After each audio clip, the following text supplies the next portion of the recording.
मंत्रिपदावर वर्णी लागण्याची शक्यता वर्तवली जाते. मी आजच त्या गोष्टीवर बोलत नाही, पण जर असं काही व्हायचं म्हणजे तुमच्याकडून मला अधिकृत माहिती कळाली तर असं जर काही झालं तर 100 वाल्मिक कराड, 1000 त्याच्या टोळ्या आणि शेकडो खून व्हायला लवकरच सुरुवात होईल.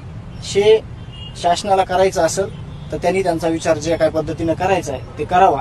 यावर मी अधिकृत माहिती आल्यानंतर सगळे पुरावे माझ्याकडे आहेत की ही टोळी कशी या राजे आश्रयाखाली होती, राजकीय आश्रय कसा घेत होती आणि हे निष्पाप लोकांना कसं संपत होती.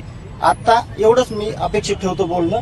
त्यानंतर ज्यावेळेस अधिकृत काही मला बातमी भेटेल त्यावेळेस मी हे सगळं पुराव्यानिशी तुम्हाला देईन. कारण ते बिल्डिंग लावतात, दिल्लीमध्ये गेलेत आणि अमित शहाना पण भेटतात. या प्रकरणात काही अडचणी येऊ शकतात का किंवा 100% दबाव येऊ शकतो असं मी आज पत्र देखील माननीय उच्च न्यायालयामध्ये दिलेलं आहे. जे काही प्रकार घडले आतापर्यंत त्या सगळ्या गोष्टी मी आज नमूद केलेल्या आहेत आणि काय घडतील याच्यानंतर पण ते पण सगळं मी मेन्शन करून दिलेलं आहे. आणि अधिकृत अशी काही माहिती आली तर मी नक्की 100% पुराव्यानिशी तुमच्या माध्यमातून त्या सगळ्यांना पोच करेन. तुम्ही राज्यव्यापी बैठक घेणार काय?